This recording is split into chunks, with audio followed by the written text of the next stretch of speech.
Os estudiosos dizem que já passamos por diversas eras. Em alguns momentos, o homem era teocentrista, Deus era o centro do universo. Em outro momento, se considerava o antropocentrismo, o homem como o centro do universo. Talvez agora estejamos na era do achocentrismo. Vale aquilo que eu acho que é verdade, mesmo que seja mentira. Por isso, talvez alguns estudiosos digam ainda que estejamos na era da informação. Ou será a desinformação? Olá, eu sou Robson e estou aqui para convidar você a fazer parte desta comunidade de pessoas que querem ser bem informadas, com conteúdo ético, de qualidade, democrático, que vai incentivar o bom debate que a sociedade precisa fazer.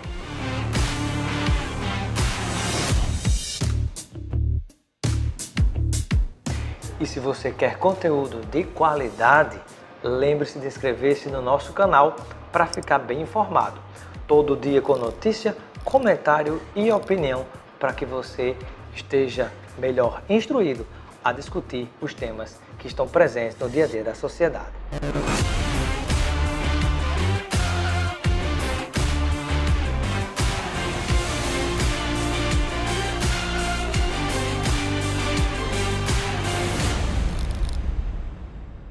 No programa de hoje, vamos conversar com o professor João Carlos. Ele está, no momento, inclusive, no Canadá, fazendo doutorado em Direito na Queen's University, conhecida como a Universidade da Rainha, e conosco vai falar sobre uma questão política internacional muito importante. O que é que está acontecendo no Afeganistão? Quais são os bastidores de toda essa confusão que o mundo tem observado e o Brasil tem observado com olhos bem atentos também? Tudo isso aqui no nosso programa de hoje com o professor João Carlos. Seja bem-vindo ao nosso Espaço Cidadão. Muito obrigado, Robson. É um prazer estar aqui. Muito obrigado por me receber. Prazer tê-lo conosco.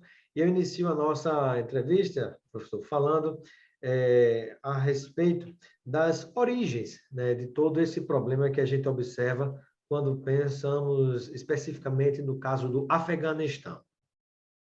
Vamos lá. A situação do Afeganistão. Primeiro, eu quero informar a todos, dizer às pessoas que a situação do Afeganistão é um problema bastante complexo. Não é algo que se explique com muita simplicidade. O Talibã, que hoje voltou às notícias, depois que tomou o Afeganistão, que tomou Cabul, a capital do Afeganistão, depois de toda aquela comoção internacional que a gente viu com as imagens das pessoas desesperadas, fugindo, subindo nos aviões, caindo dos trens de pouso, etc.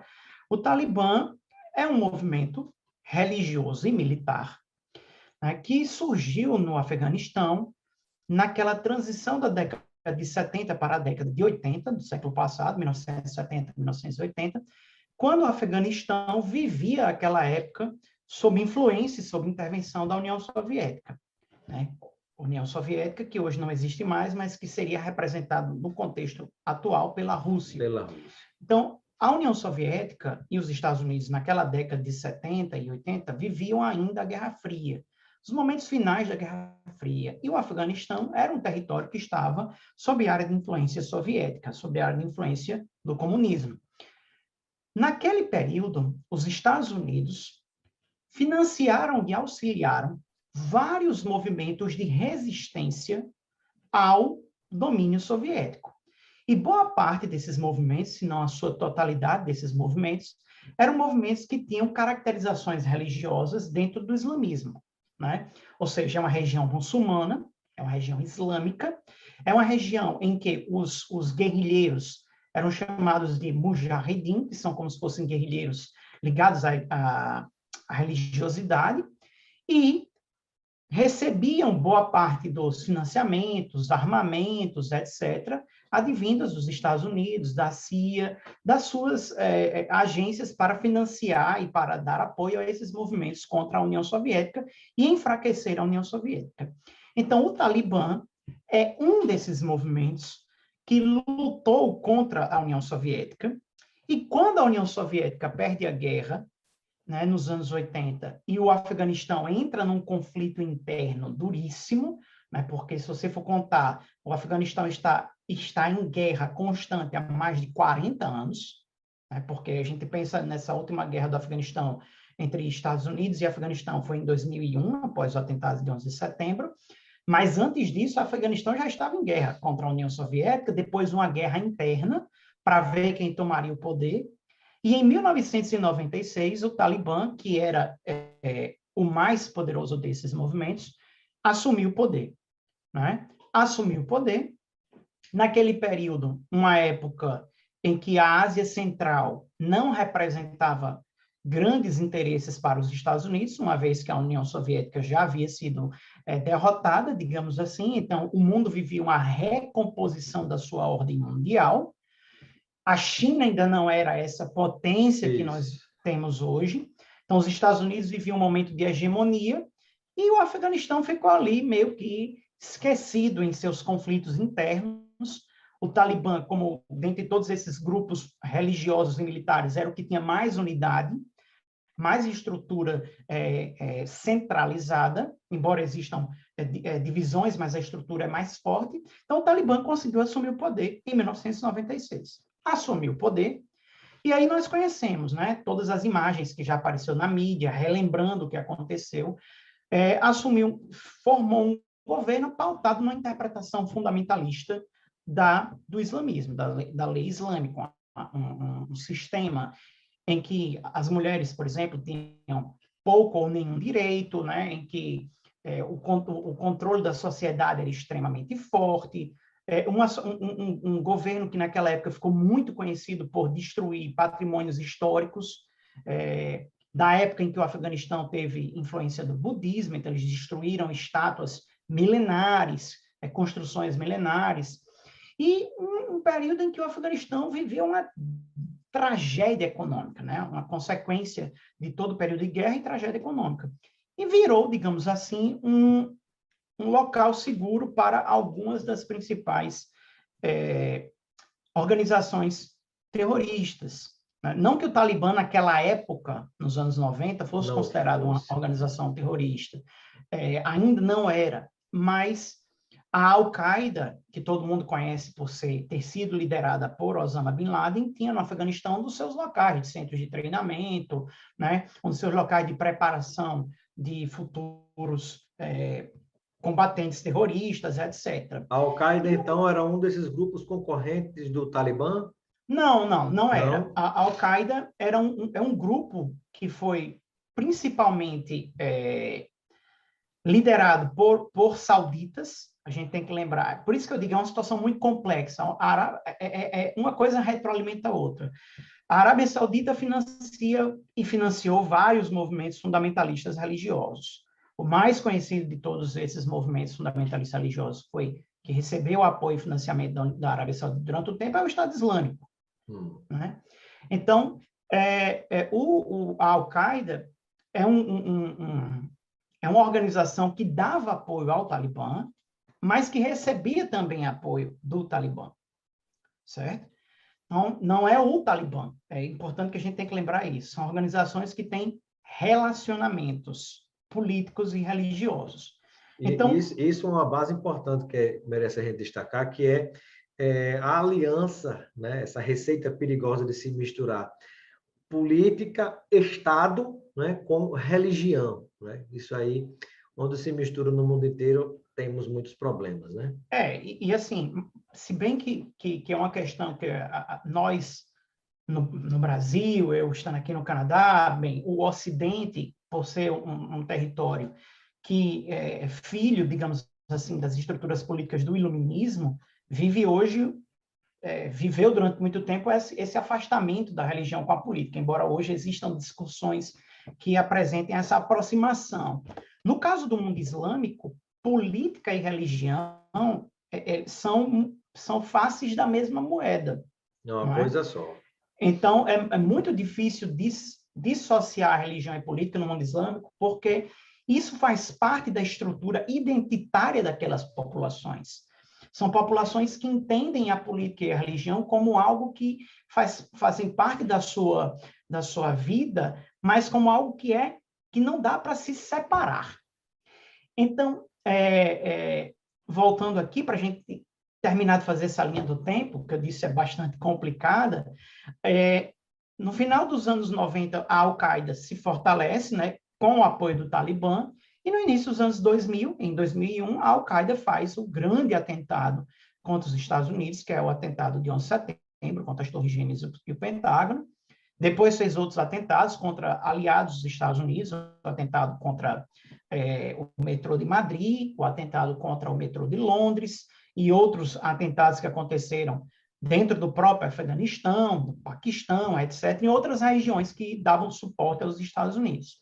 Então, foi em 2001 que o Afeganistão ressurge na mídia ocidental, desta vez como sendo um local em que o Talibã, um governo fundamentalista, dominava, com mãos de ferro, e que dava guarida a uma organização terrorista, que era a Al-Qaeda. E naquele momento, por causa do atentado de 11 de setembro, os Estados Unidos receberam grande apoio da comunidade internacional, inclusive da Rússia. Inclusive, tanto a China quanto a Rússia não se opuseram à guerra do Afeganistão, e os Estados Unidos ingressaram na guerra do Afeganistão com o objetivo inicial de derrubar o Talibã e de prender Bin Laden, né? De fato, o Talibã foi derrubado, mas nunca foi plenamente derrotado, porque o Afeganistão é um território grande, é um território extremamente difícil de ser conquistado, porque é um território muito montanhoso, acidentadíssimo. Então, todos os conquistadores, todas as guerras tiveram muita dificuldade na região, a União Soviética, Estados Unidos, antes deles, o Império Britânico teve dificuldade lá no século XIX. Então, é um território muito difícil de ser conquistado.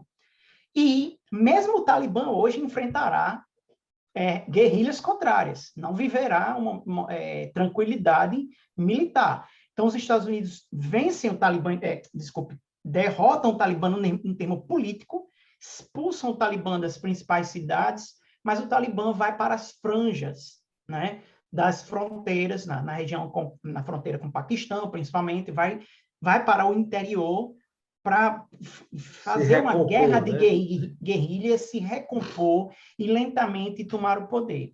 Essa grande investida que nós temos agora, que resultou com a ascensão definitiva do Talibã, agora nesse mês, ela aconteceu em 2014. Então, desde 2014, quando os Estados Unidos começaram a diminuir a sua presença militar, lentamente, o Talibã voltou a dominar territórios, inclusive com apoio de parte da população. É importante que a gente lembre isso. Uma parte da população é contra, uma parte da população é a favor.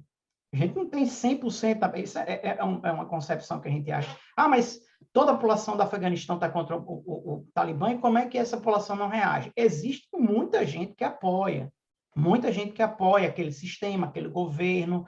Existe o Afeganistão. É um país muito pobre. Uma das principais fontes de riqueza do Talibã é a produção do ópio, que a gente sabe dá origem a drogas, né? É claro, dá drogas legais, né? Como medicamentos, mas também dá drogas ilegais, né? Então, como a heroína, etc. Uma das armas, digamos assim, que o Talibã... Você entra já num tema muito importante também da entrevista, né? Porque a gente observa todas essas guerras internas e as participações externas, às vezes contrárias, às vezes favoráveis, ao longo de mais de 40 anos, como você narrou. Mas ninguém entra numa confusão se não tiver nenhum interesse por trás, né? E aí é justamente a pergunta que eu gostaria de fazer para você detalhar, né? Quais são os interesses que estão envolvidos, né? Geralmente, quando se pensa naquela região, as pessoas perguntam, tem petróleo no meio? É uma questão territorial, geopolítica? É uma questão que envolve algum tipo de mineral que está por trás de tudo isso, né? E você começa já respondendo, né, que é essa questão do ópio que serve para fabricar medicamentos e também drogas, né, que circulam pelo mundo inteiro, né? O Afeganistão não é um país rico em petróleo. Isso aí a gente precisa deixar relativamente claro, porque quando a gente pensa em Ásia, né, principalmente no mundo islâmico, a gente pensa em todos os territórios que têm petróleo, mas no caso do Afeganistão não é rico em petróleo. O Afeganistão tem gás natural, mas não é um território que seja uma grande potência. Mas existe uma questão ali geopolítica e territorial muito importante, Robson. Porque você pensa ali você tem a África, desculpe, a Ásia Central. A Ásia Central, historicamente, são regiões de influência, historicamente, que eu digo a história recente, da antiga União Soviética, portanto, da Rússia. Então, você tem ali territórios na Ásia Central que são, como o Irã, tem influência da Rússia, como o Cazaquistão, o Turcomenistão, são todos aqueles territórios que praticamente todos terminam com tão, né? O Tajiquistão e por aí vai, são territórios de muita influência russa. E quando os Estados Unidos interferiram no Afeganistão nos anos 2000, a Rússia vivia num momento de enfraquecimento e a China, como eu disse há pouco tempo, não era essa potência que era hoje. Tanto é que a China utilizou da guerra ao terror de forma estratégica para os seus interesses internos. A China tem um problema, inclusive, de direitos humanos muito sério, com uma minoria muçulmana, os uigur, que é uma minoria que vive numa região muito próxima da fronteira com o Afeganistão. E a China, hoje, pratica um tipo de conduta que é considerada por muitos atores internacionais como uma conduta de genocídio contra aquela população, né? E o que foi que a China fez nos anos 2000? Se utilizou do argumento que estava perseguindo terroristas, porque é uma população muçulmana. Então, hoje, vamos lá, 20 anos depois, estamos em 2021, o que é que você tem hoje no cenário internacional? Uma China muito poderosa, grande, com a economia que continua ainda a crescer em nível muito mais rápido que todo mundo, com exército, com interesse em dominar territórios em termos de influência, se expandindo na África, se expandindo na Ásia. Inclusive, abrindo parênteses, a China se propondo a construir um novo Egito, né? O Egito moderno, né? Imagine até onde, né? E aí é onde eu quero chegar. Você veja que nos últimos 10 anos, a China criou vários tipos de estruturas de cooperação entre a China e esses países da Ásia Central, que eu acabei de mencionar, né? Ou seja, criou um grande programa para fazer estradas, para fazer dutos, que são importantes para a economia chinesa. O escoamento de produtos dentro da Ásia Central, passando oleoduto, gasoduto, estradas, para chegar na economia chinesa numa velocidade mais rápida do que em outras regiões, isso é muito importante. Então, o Afeganistão, enquanto território, geopoliticamente é importante para esse tipo de influência na região. Então, veja só, é interessante para a China ter influência na região do Afeganistão? Sem dúvida. Você tira a influência dos Estados Unidos de um território próximo do seu, primeiro ponto, que é muito importante. Segundo, você coloca um território sob sua esfera de influência.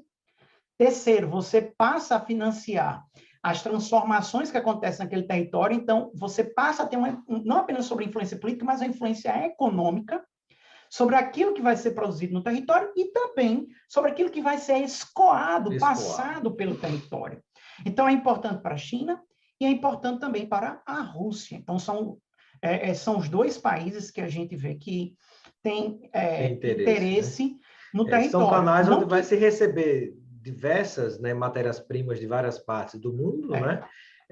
E também, por meio desses caminhos, né, vai se escoar produtos, né, industrializados, exatamente. E vai se ramificar e se fortalecer a estrutura econômica desses países, né? Perfeito. Eu não estou dizendo que a China está financiando o Talibã, não estou falando isso não. O que eu estou dizendo é que, uma vez tomando o poder, o Talibã tomando o poder, o Talibã sabe que tem uma outra situação geopolítica em que ele pode negociar com outros atores para além dos Estados Unidos. Então, ele pode requerer, ele pode negociar com a China o seu processo de aceitação enquanto líderes políticos do Afeganistão, receber dinheiro da China.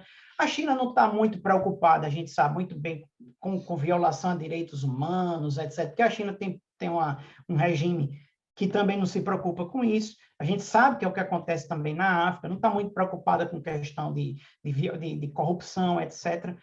Mas aí alguém vai dizer, mas os Estados Unidos também não estão, né, muito bem assim. Claro, a gente sabe que os Estados Unidos, quando dominam o território, há territórios em que, por exemplo, a Arábia Saudita é um dos principais aliados norte-americanos no Oriente Médio e é um regime que passa por cima dos direitos humanos e os Estados Unidos fecham os olhos, né, porque faz parte do seu interesse. A grande diferença que eu percebo é que que a gente tem nos Estados Unidos em termos internos é uma mídia ativa, uma imprensa muito forte, movimentos sociais muito fortes que podem fazer um lobby, podem pressionar o governo para ter outros tipos de estratégias, diferentemente da China, em que tudo é muito controlado, assim como na Rússia. Professor João Carlos, e um outro aspecto importante dessa entrevista também, é a gente falar sobre, por exemplo, é possível dizer que alguém tem razão no meio de toda essa confusão? É bem complexo, é bem complicado, né? Porque quando os Estados Unidos invadiram o Afeganistão em 2001, havia uma situação de comoção internacional pelo atentado das Torres Gêmeas, né? Foi autorizado, era algo que era considerado um conflito coerente. 20 anos depois, uma guerra que se arrastou, o maior conflito que os Estados Unidos participaram em termos de período, para os Estados Unidos não fazia mais sentido, né? Porque você tinha um território distante, pessoas morrendo, né? Soldados, etc. Então, é um custo financeiro muito alto, um você custo financeiro manter, muito né, alto, um manter custo político soldados, muito alto. político também. Então o Donald Trump ia tirar os soldados, aí alguém vai dizer, mas por que o Biden tirou? Ele tira porque é um custo político muito grande manter aqueles soldados. Então, o Trump tiraria, já tinha feito acordos com o Talibã, o Biden continuou, porque a opinião pública interna dos Estados Unidos era bastante contrária a isso. Dizer que há vilão e há mocinho, eu acho o seguinte, Robson, a gente tem uma política no Afeganistão que é diferente da nossa, em termos de concepção democrática, em termos de concepção racional. É uma sociedade em que religião e política ela é muito intrínseca uma com a outra, muito intrincado. E tanto você tem movimentos internos que consideram, isso no Afeganistão, que consideram a vitória do Talibã uma vitória sob o domínio do imperialismo americano, como, obviamente, você vai ter, do outro lado, grupos que consideram a vitória do Talibã uma derrota do sistema de democracia e direitos humanos que os Estados Unidos deveria ter instituído no Afeganistão, ao longo dos seus 20 anos. Ideologicamente na mente dessas pessoas, né? Porque não fazia parte, digamos, da cultura no Afeganistão a democracia, né? Porque às vezes a gente se espelha naquilo que a gente considera importante para nós, acha que é importante e correto para os outros também, né? Porque lá as mulheres andam, são tratadas de tal forma, então muitas vezes tem gente que se opõe porque as mulheres aqui têm determinada liberdade, mas há um entendimento de que cada país deve tratar independente as suas questões internas, e nenhum país teria o direito de se meter, digamos assim, nas questões do outro. Ou, nesse caso, seria diferente? Eu acho que, obviamente, a autodeterminação dos povos é um elemento essencial nas condutas entre os países. Entretanto, eu acredito que seja necessário termos um mínimo, uma existência mínima de um centro de direitos humanos que deve ser respeitado. Então, existem práticas no mundo inteiro que são práticas que, embora possam ser entendidas como culturais, etc., elas são práticas abomináveis. Um exemplo claro que a gente pode perceber é a prática da mutilação genital feminina, né? Que é que existem países africanos, existem países asiáticos, em sua maioria países de orientação muçulmana, que se faz a cirurgia para extirpar, né, o clitóris da criança, de uma criança. Muitas crianças morrem. Então, isso é uma conduta que, por mais que se argumente que é cultural, é uma conduta que fere um conceito mínimo de direitos humanos. De humanidade. Exatamente. Então, é bem complicado, Robson, a gente dizer assim, qual é o limite daquilo que é entendido como aceitável numa sociedade global e aquilo que não é aceitável. Então, o uso do hijab, daquele tipo de vestimenta em que se coloca o véu, mas que o rosto aparece, que existe na maioria dos países muçulmanos, é considerado normal, coerente. Porém, o uso da burca já é uma outra situação, né? Então, para a população feminina do Afeganistão, será muito difícil, muito mais do que para a população masculina, porque são 20 anos em que o Afeganistão vivia sob uma égide do governo americano, com tendências mais liberais. É uma geração que se formou em torno da internet. A gente tem que lembrar isso, recebendo influências externas, etc. Uma geração jovem e que, de repente, cai novamente sob domínio do Talibã, que já disse: nós vamos governar dando os direitos das mulheres conforme a lei islâmica. E qual a interpretação da lei islâmica que vai ser concedida? Porque na lei islâmica, há momentos da lei islâmica que se diz que mulheres e homens devem estudar igualmente. Há outros que colocam a mulher numa situação de diminuição completa, né?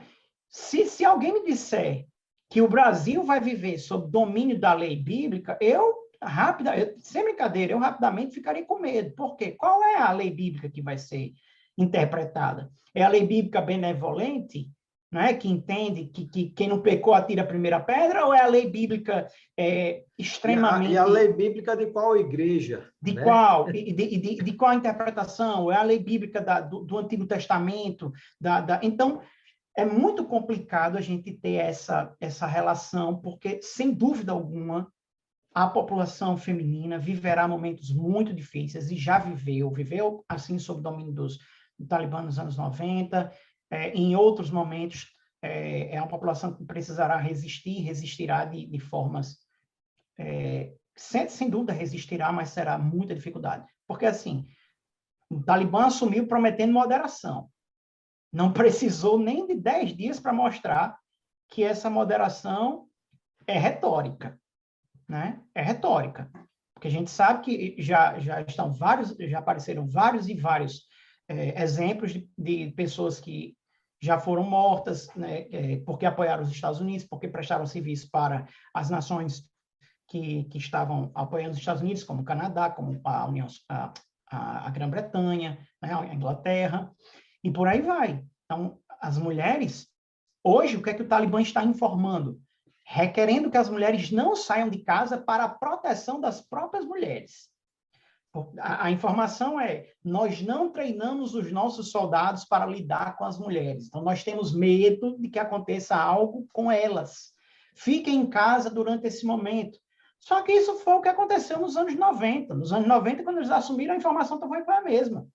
Fiquem em casa para a sua própria proteção. No momento oportuno, vocês voltarão às ruas. E quando foi que elas voltaram? Nunca mais. Então, é algo... no que diz respeito aos direitos humanos, é uma tragédia humanitária. No que diz respeito à discussão de política, é uma situação muito complexa. Eu quero que as pessoas compreendam isso, porque até parece, né, Robson, quando uma pessoa que está discutindo esse assunto, parece que a gente é insensível com o sofrimento que as pessoas têm. Na verdade, a gente não é insensível, a gente está fazendo análise fria. Claro que no objetivo humanitário é uma tragédia enorme, é uma situação triste. Estamos conversando com o professor João Carlos. O professor está analisando conosco toda essa questão que envolve o Talibã e o Afeganistão. Ele faz doutorado na Queen's University, no Canadá, onde está nesse momento. E com ele, fazendo análise de toda essa questão, né, mas não dá tempo de compreendermos tudo aqui nesse programa. Porém, você que nos acompanha pela TVT vai ter a oportunidade de assistir a entrevista completa no nosso canal no YouTube, Robson Carvalho. Pode localizar também pelo Robson Cidadão e a gente espera você lá.